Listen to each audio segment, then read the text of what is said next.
Hello, this tutorial is on how to quickly lock or unlock your Android phone without pressing the side button. Here is how you will do this. Slightly double tap on the phone screen to activate the screen and open the screen lock.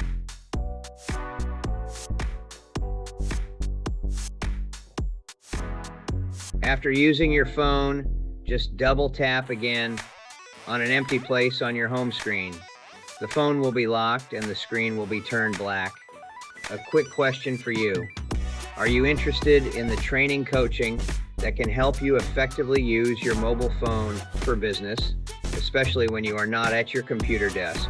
Turner Time has the Android training to help you with that.